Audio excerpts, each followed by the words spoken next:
আসসালামু আলাইকুম ওরহমতুল্লাহ। প্রিয় মুসলিম ভাই ও বোনেরা, আপনি কি জানেন ঘুমানোর আগে রাসূলুল্লাহ সাল্লাল্লাহু আলাইহি ওয়াসাল্লাম এমন একটি ছোট্ট দোয়া পড়তেন যা আমাদের প্রত্যেক মুসলিমের মুখস্থ থাকা উচিত। আজ আমরা সেই সুন্দর সুন্নতটি শিখব। আপনি যদি প্রতিদিন ঘুমানোর আগে এই দোয়াটি পড়েন তাহলে আপনার রাত আল্লাহর স্মরণ দিয়েই শেষ হবে ইনশাআল্লাহ।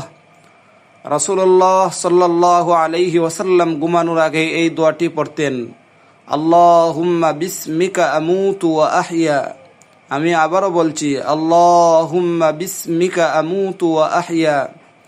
এর অর্থ হলো, হে আল্লাহ, আপনারই নামে আমি ঘুমাই এবং আপনারই নামে আমি জেগে উঠি।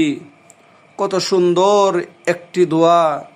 এটি আমাদের মনে করিয়ে দেয় যে আমাদের জীবন, ঘুম এবং জাগরণ সবই আল্লাহর ইচ্ছায়।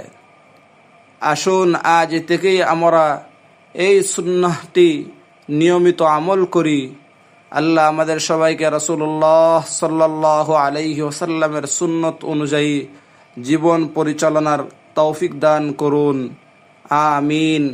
ভিডিওটি ভালো লাগলে শেয়ার করুন এবং আমাদের চ্যানেলটি সাবস্ক্রাইব করুন।